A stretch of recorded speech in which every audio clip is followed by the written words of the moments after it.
Hello everyone, प्रज्ञा empower studies में आपका स्वागत है। आज से हम पीएचपी का कोर्स स्टार्ट कर रहे हैं, जिसमें हम बिल्कुल बेसिक से बिल्कुल स्क्रैच से पीएचपी स्टेप बाय स्टेप सीखेंगे। तो स्टार्ट करते हैं। What is PHP? PHP is a server side scripting language. ठीक है, and a powerful tool for creating dynamic and interactive web pages, web application and websites. सबसे पहले PHP is server side scripting language. तो हम scripting का मतलब समझते हैं। देखिए, कुछ लैंग्वेज ऐसी होती है जो कंपाइल्ड होती है और कुछ लैंग्वेज ऐसी होती है जो इंटरप्रेट होती है ना। तो जो लैंग्वेजेस इंटरप्रेट होती है, कंपाइल नहीं होती, उनको कहते हैं स्क्रिप्टिंग लैंग्वेज। होता है ना, इंटरप्रेटर होता है और कंपाइलर होता है ना। इंटरप्रेटर क्या करता है? प्रोग्राम को लाइन बाय लाइन चेक करता है, हर एक लाइन को चेक करता है। अगर किसी भी लाइन में कहीं इशू आ जाता है तो वो एरर दे देता है और उसके बाद स्क्रिप्ट नहीं चलती, उसके बाद हमारा प्रोग्राम नहीं चलता। और कंपाइलर क्या करता है? पूरे प्रोग्राम को एक साथ चेक करता है, एक साथ रन करता है, एक साथ एग्जीक्यूट करता है। अगर उस और उसकी एक कंपाइल फाइल बना देता है, और जो भी एरर उस पूरे प्रोग्राम में जिस जिस लाइन पर एरर होती है उन सारी लाइन की एक लिस्ट बना के दे देता है। वो काम होता है कंपाइलर का। पर इंटरप्रेटर क्या करता है? लाइन बाय लाइन चेक करता है और जिस लाइन में एरर आती है उस लाइन पर एरर लाके छोड़ देता है और उसके बाद आगे प्रोग्राम नहीं चलता। तो जो लैंग्वेजेस कंपाइल नहीं होती, स्क्रिप्ट इंटरप्रेटेड होती है, उसे कहते हैं स्क्रिप्टिंग लैंग्वेज। तो ये हो गया स्क्रिप्टिंग लैंग्वेज का कॉन्सेप्ट, है ना। तो पीएचपी कैसी लैंग्वेज है? स्क्रिप्टिंग लैंग्वेज है, क्योंकि ये इंटरप्रेट होती है, कंपाइल नहीं होती, है ना। इसमें इंटरप्रेटर होता है। अब सर्वर साइड है। सर्वर साइड क्यों? क्योंकि पीएचपी का जो कोड होता है ना, वो सर्वर पर एग्जीक्यूट होता है। इसमें जो फाइल इंटरप्रेट होती है वो सर्वर पर होती है, इसलिए पीएचपी को कहेंगे सर्वर साइड स्क्रिप्टिंग लैंग्वेज। ठीक है। A powerful tool for creating dynamic और इंटरैक्टिव वेब पेजेस। अब देखिए, जब वेब पेज बनाने की बात आ रही है तो वेब पेज तो हम HTML से भी बन सकते हैं, लेकिन जो पेज HTML का और CSS का यूज करके बनते हैं ना, वो डायनेमिक नहीं होते। वो कैसे होते हैं? स्टैटिक वेब पेज होते हैं। उनको सिर्फ आप रीड कर सकते हैं, उन वेबसाइट को आप सिर्फ रीड कर सकते हैं, उनके साथ इंटरैक्शन नहीं कर सकते। जैसे जनरली हर वेबसाइट पर एक फॉर्म होता है कॉन्टेक्टर्स के लिए। आप फॉर्म भरते हो और एडमिन को मैसेज सेंड कर सकते हो, कांटेक्ट कर सकते हो। तो इस तरह के फॉर्म बनाने के लिए, इस तरह से इंटरेक्शन बनाने के लिए, डायनेमिकली अपनी वेबसाइट को चलाने के लिए, ये जो डायनेमिकली होते हैं फॉर्म वगैरह आपने बनाया, कोई भी यूजर आएगा अपना कॉन्टेक्ट अस फॉर्म भर सकता है, तो ये डायनेमिक काम हुआ है ना। तो इस तरह की वेबसाइट्स बनाने के लिए पीएचपी का यूज होगा, है ना। अभी हम पीएचपी पढ़ रहे हैं, तो मैं पीएचपी के बारे में बता रही हूँ कि वेब पेजेस को डायनेमिक बनाने के लिए PHP का यूज होता है।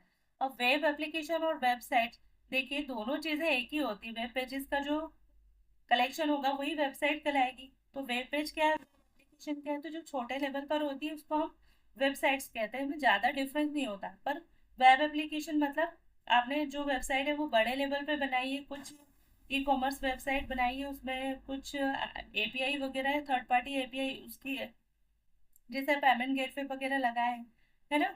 कभी कभी आप ऐसा होता है कि फ्रंट एंड अलग तो टेक्नोलॉजी पर होता है, बैक एंड अलग टेक्नोलॉजी पर होता है। तो इस तरह की बड़ी वेबसाइट्स बनाने के लिए भी पीएचपी का यूज होता है, इसलिए उसी को वेब एप्लीकेशन कहते हैं। थोड़े बड़े लेवल की एप्लीकेशन होती है जिसमें हम, ये भी हो सकता है कि फ्रंट एंड पे आप एंगुलर यूज कर लें, है ना, और रिएक्ट यूज कर लें, और बैक एंड पे आप पीएचपी यूज कर लें, इस तरह से। तो इनको कहेंगे web application.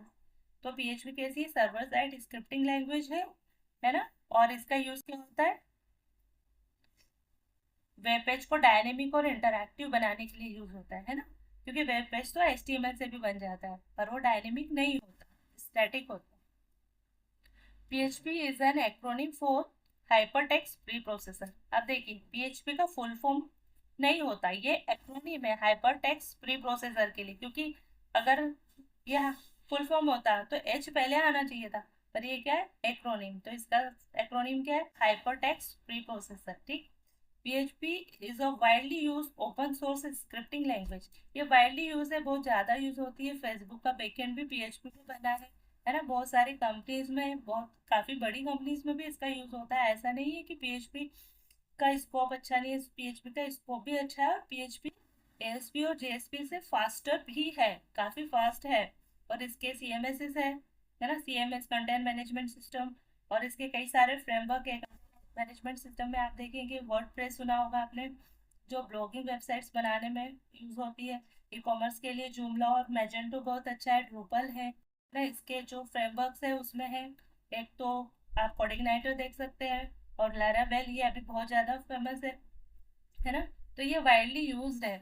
Open source scripting language है। ओपन सोर्स क्यों? ये free to download and free to use है। इसको ना यूज करने के लिए और डाउनलोड करने के लिए आपको कुछ पे नहीं करना पड़ता। ये ओपन सोर्स है, यानी बिल्कुल फ्री है, फ्री ऑफ कॉस्ट है। इसका मतलब कि ओपन सोर्स है, ठीक है। और एक चीज, इसकी कम्युनिटी भी बहुत बड़ी है। जब आप गूगल पे पीएचपी से रिलेटेड कोई भी प्रॉब्लम के लिए सर्च करोगे ना, तो आपको बहुत अच्छा इस पे रिस्पॉन्स मिलेंगे, क्योंकि इसकी कम्युनिटी बहुत बड़ी है। आप गूगल पे अगर सर्च करेंगे स्टैक पीएचपी की कोई भी इशू, तो आपको मिलेगा स्टैक ओवरफ्लो, जिस पर आपको इससे रिलेटेड सारे इशू के सॉर्ट आउट हो जाएंगे। तो ये बहुत, इसकी कम्युनिटी भी बहुत अच्छी है। PHP code is executed on server, मैंने आपको यही बताया है कि ये सर्वर साइड स्क्रिप्टिंग लैंग्वेज है, क्योंकि इसका कोड का एग्जीक्यूट होता है सर्वर पर, and the result is return to the browser as a plain HTML, है ना। तो ये लाइन समझने की है। अब इसको हम इस डायग्राम से समझते हैं। ये जो डायग्राम बना है इसे हम समझते हैं। देखिए, ये कंप्यूटर है और सर्वर है, ये दोनों होते कंप्यूटर ही है।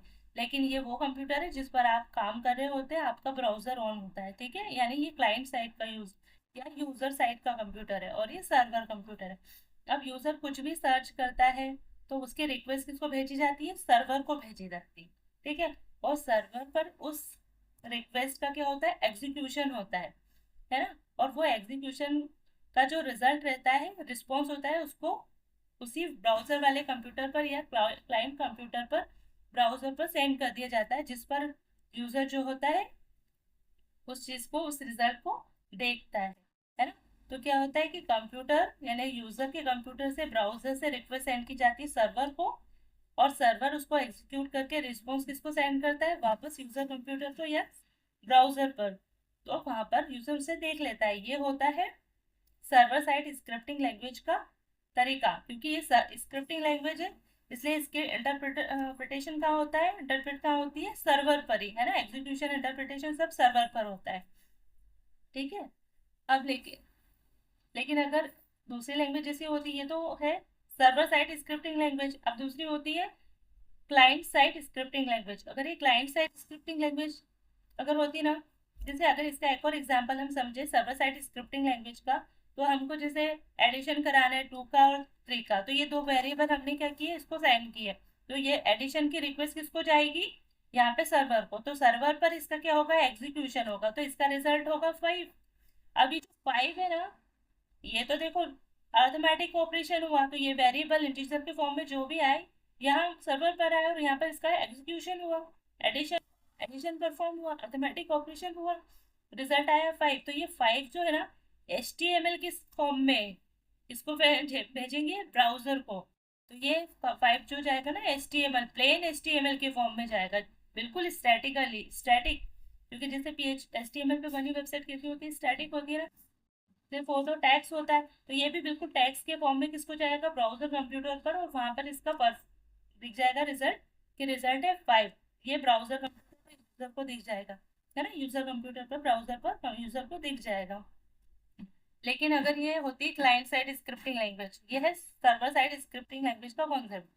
क्लाइंट साइड पे क्या होता? वहां पे भी कंप्यूटर होता, यूजर कंप्यूटर, है ना, यूजर का कंप्यूटर होता, और वहां पर भी एक सर्वर होता, ठीक है। क्लाइंट साइड स्क्रिप्टिंग लैंग्वेज में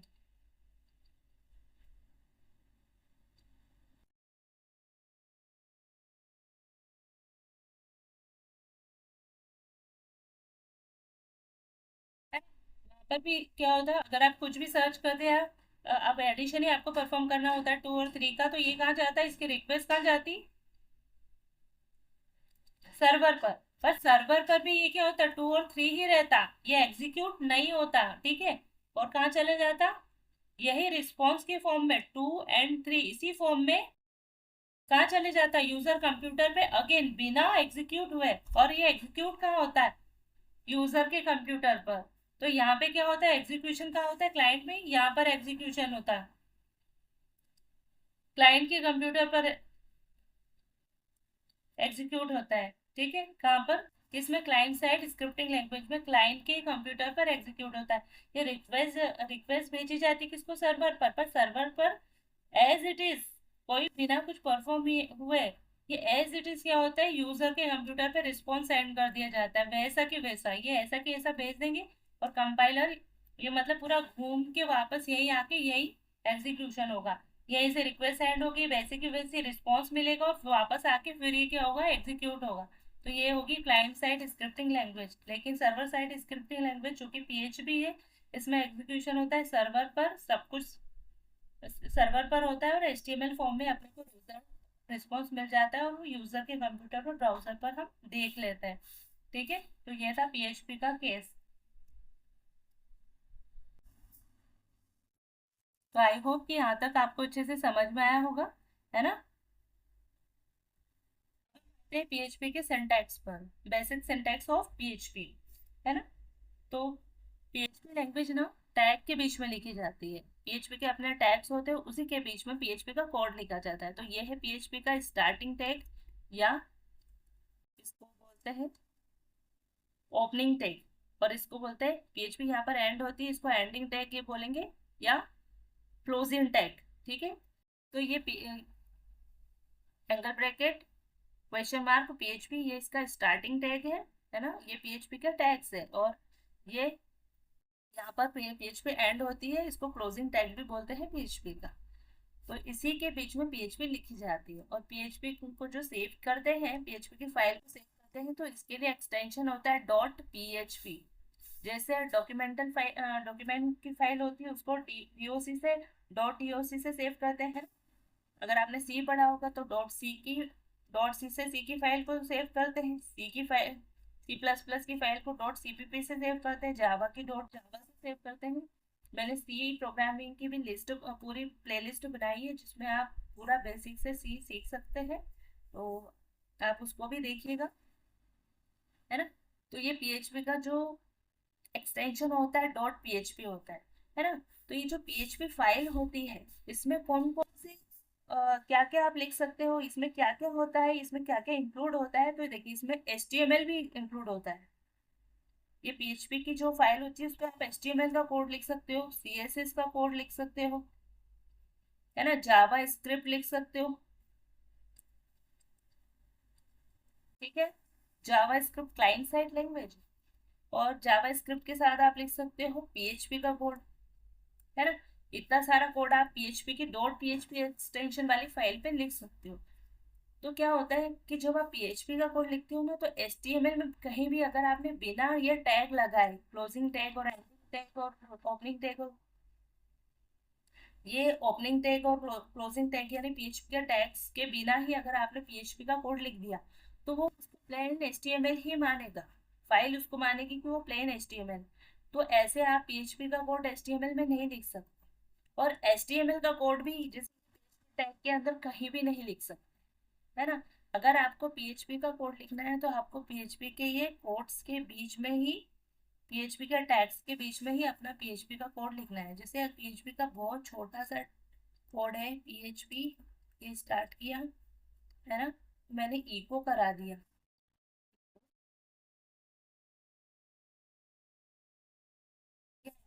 स्टडीज, है ना। तो मैंने ये देखो, ये मैंने पीएचपी का कोड स्टार्ट किया, लेकिन मैंने इसको एंड कहीं नहीं किया ना, तो इसके बाद जो भी मैं लिखूंगी ना, अगर मैंने एचटीएमएल का टैग भी, एचटीएमएल के टैग्स लिखे, एचटीएमएल का कुछ कोड लिख दिया, तो वो समझेगा कि ये पीएचपी का ही है, तो उसे जब वो समझ में नहीं आएगा तो वो एरर आएगी।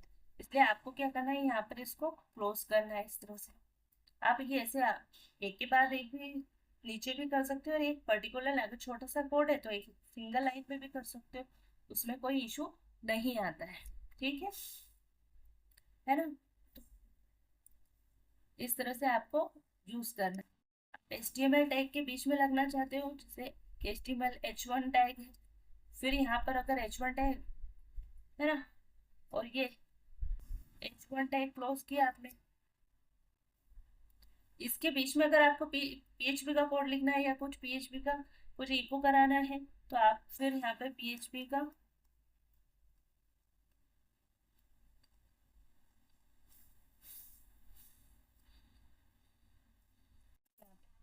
टैग करो।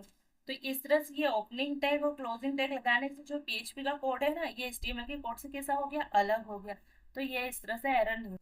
आप ये HTML के कोड को भी बीच में PHP के नहीं रख सकते, यानी PHP के कोड को आपको सेपरेट करना होगा किससे, उसके HTML उसके PHP के टैग से।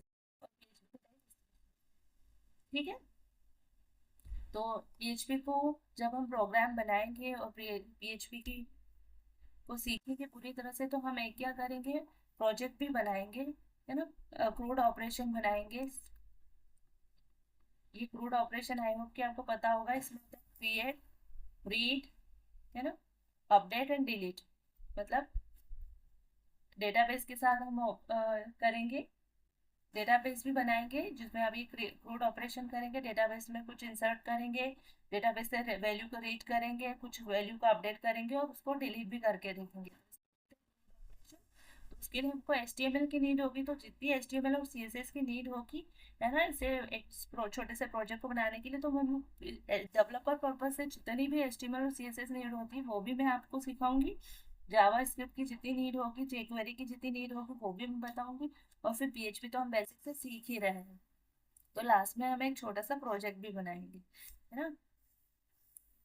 जैसे एक कोई फॉर्म वैल्यू भी बना सकते हैं, कॉन्टेक्ट अस फॉर्म बना लो, हाँ, या रजिस्ट्रेशन फॉर्म बना लो। रजिस्ट्रेशन फॉर्म बनता है ना ये इस तरह से, जैसे नेम, है ना, एड्रेस, हॉबीज भी हो सकती है। फिर ये हॉबीज चेक में होती है, जैसे दो तीन हॉबी होती है ना फॉर्म। अभी इसमें आपका जेंडर भी आता है, तो ऐसा होता है ना, मेल, फीमेल, है ना, एक कोई भी टिक कर लो। तो इस तरह से एक रजिस्ट्रेशन फॉर्म भी हम बनाएंगे जिसको हम क्या करेंगे, डेटाबेस में स्टोर कराएंगे। ठीक है। तो डेटाबेस में स्टोर कराते हैं, उसको क्रिएट करते हैं हम कुछ डेटाबेस में, है ना। हमने रिकॉर्ड क्रिएट किया है तो उसको बोलेंगे क्रिएट ऑपरेशन।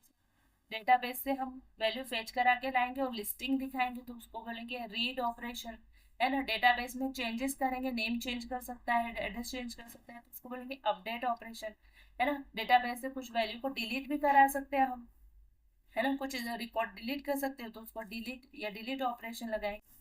इस तरह से लिस्टिंग शो कराएंगे, है ना, लिस्टिंग शो कराने को ही कहेंगे रीड। ठीक है। तो इसको बोलते हैं क्रूड ऑपरेशन, है ना। बेसिकली ये क्रूड ऑपरेशन से ही सारे सॉफ्टवेयर और सारी वेबसाइट्स और सारी एप्लीकेशन बनती है। तो इसके लिए हमको जरूरत होगी माई एसक्यूएल की। तो माई एसक्यूएल भी मैं आपको सिखाऊंगी, डेटाबेस की कनेक्टिविटी हम करेंगे और माई एसक्यूएल भी आपको सिखाऊंगी, क्वेरीज वगैरह बताऊंगी। ठीक है।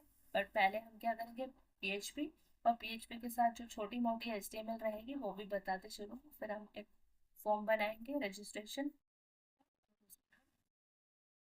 डेटाबेस से कनेक्टिविटी भी करेंगे। ठीक है। तो ये था PHP। और भी कुछ छोटी मोटी इंफॉर्मेशन रह गई होगी तो मैं आपको बताते चलूंगी। अभी तो हमारा कोर्स स्टार्ट हुआ है, तो हम और भी बहुत सारी चीज़ें सीखेंगे इसके साथ, थ्योरेटिकली भी और प्रैक्टिकली भी हम सीखेंगे, है ना।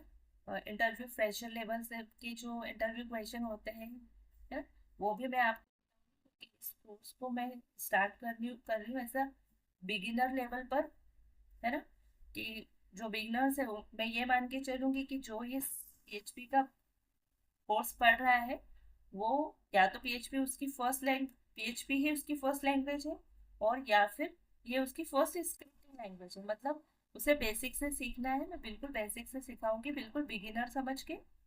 ठीक है। और कई जगह आपने सुना होगा कि PHP क्या सीखना चाहिए, है ना, ये तो ऐसी छोटी मोटी लैंग्वेज है, तो ऐसा नहीं है। PHP बहुत अच्छी लैंग्वेज है, इसका स्कोप भी बहुत अच्छा है ना। कंपनीज में इसका स्कोप भी बहुत अच्छा है। और इसमें बहुत सारे सीएमएस है, इसमें बहुत सारे आपको फ्रेमवर्क मिलेंगे, कोडिग्नाइटर, लारावेल वगैरह। और अ, अगर आप जैसे Naukri.com पर भी देखें तो बहुत सारी जॉब्स आपको पीएचपी से रिलेटेड मिलेगी, जो पर डे आपको मिलेगी। कई हजारों जॉब पीएचपी पे आती है, पीएचपी के फ्रेमवर्क्स पे आती है, सीएमएस पर आती है। इसमें बहुत सारे सीएमएस और फ्रेमवर्क है, इस पर बहुत बड़ी बड़ी ई कॉमर्स वेबसाइट बनाई जाती है। आप सोचिए कि फेसबुक का बैकएंड भी इसी पर बना है ना। इस पे एजेक्स वगैरह आप परफॉर्म करते हैं, जावा स्क्रिप्ट आप अच्छे से सीख सकते हो ना। ये डायनेमिक है तो इसको, और इसमें और इंटरैक्टिव, और इसमें बहुत इंटरैक्टिव बनाने के लिए आप जावा स्क्रिप्ट भी लगाएंगे, जेक्वेरी लगाएंगे, तो वो चीज़ें भी आप सीख जाते हो।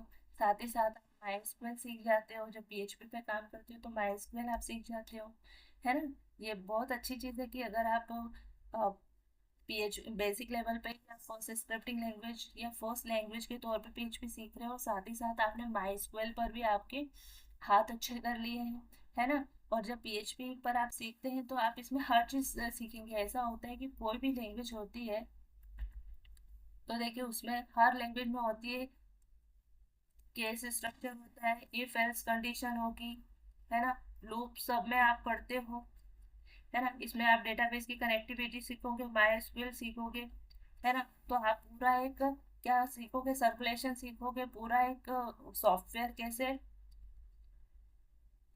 रन करता है वो देखोगे, ठीक है। पूरा कोड ऑपरेशन बना लोगे, वो चीज देखोगे, सर्वर के बारे में समझोगे, ब्राउजर के बारे में समझोगे, कुकीज, है ना, कुकीज पढ़ोगे, है ना। कुकीज पढ़ेंगे, और सेशन कुकीज, है ना। जैसे वेबसाइट होती है तो ये किस पर काम करती है, सेशन पर हम लॉग इन करते हैं, है ना। जैसे आपने रजिस्ट्रेशन किया, लॉग इन किया, तो रजिस्ट्रेशन की जरूरत पड़ेगी, सेशन की नीड होगी। तो आप सब चीज सीख जाते हो, जिसका मतलब वेब एप्लीकेशन पे भी, है ना, फोन एप्लीकेशन पे भी जिन चीजों की नीड होती है, उन सारी चीजों को एक बार आप पीएचपी सीखने से सब आपके कॉन्सेप्ट ना क्लियर हो जाते हैं। और अगर आपके एक बार किसी भी लैंग्वेज को पढ़ लेने से कॉन्सेप्ट क्लियर हो गया ना, तो इसके बाद आप कोई भी लैंग्वेज इजीली आसानी से सीख जाएंगे। इसके बाद आप एंगुलर सीखने जाओगे, जैसे इसके कुछ फ्रेमवर्क है, लारावेल हो गया और कोडिग्नाइटर हो गया। इनको सीखने के बाद ना इनको सीखने के बाद ना आप जैसे कोई भी लैंग्वेज इजीली सीखोगे, चाहे पाइथन हो, चाहे एंगुलर हो, चाहे रिएक्ट हो, किसी भी लैंग्वेज को अच्छे से सीख सकते हैं, है ना। जैसे सी सी अगर आपने सीखी तो सी प्लस प्लस आपके लिए बहुत इजी हो जाती है। सी प्लस प्लस अगर सीख ली तो जावा बहुत अच्छी हो जाती है। स्टार्टिंग में आप जावा भी सीख सकते हो, आप एंगुलर भी सीख तो सकते हो, ऐसा कुछ नहीं है। बट कुछ लोगों का पिकअप करने का समय थोड़ा ज्यादा होता है, वो जल्दी से सीख पाते हैं, कुछ लोग इजीली सीख जाते हैं। लेकिन जो नहीं सीखते उनके लिए भी बहुत अच्छा तरीका है कि पहले वो कुछ इजी चीज सीख ले, क्योंकि पीएचपी क्या है, इसके सिंटैक्स समझने में बहुत इजी है, बहुत इजी है, इसकी कंसेप्ट बहुत इजी है, इसका कोड बहुत इजी है। तो इन सब चीजों को देखने से आप पूरा एक सॉफ्टवेयर, एक प्रोजेक्ट बना लोगे, है ना। एक प्रोजेक्ट की पूरी साइकिल आप समझ जाओगे ना, तो आपके लिए अदर कोई भी लैंग्वेज सीखना बहुत इजी हो जाता है। आप बिल्कुल ब्लैंक पेपर होके, ब्लैंक माइंड से किसी भी इंस्टीट्यूट में जावा बड़ी सी लैंग्वेज सीखने जाओगे, आप पाइथन सीखने जाओगे, आपको कोडिंग का कोई नॉलेज नहीं, आपको सॉफ्टवेयर साइकिल के बारे में कुछ नहीं पता, कैसे डेटाबेस होता है, कैसे कनेक्टिविटी होती है। जब हम स्टार्टिंग में सीखते हैं ना ये सब चीजें, तो ये भी कुछ लोग होते हैं जिनको नहीं पता।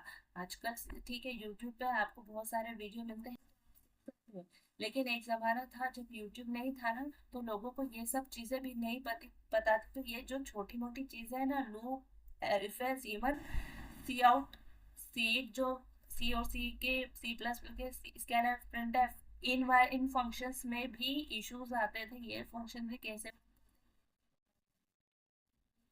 तो कोई भी छोटी से छोटी लैंग्वेज, अगर आप सी की बात करें, ये भी अगर आप स्टार्टिंग लैंग्वेज के तौर पे सीख लो तो कोई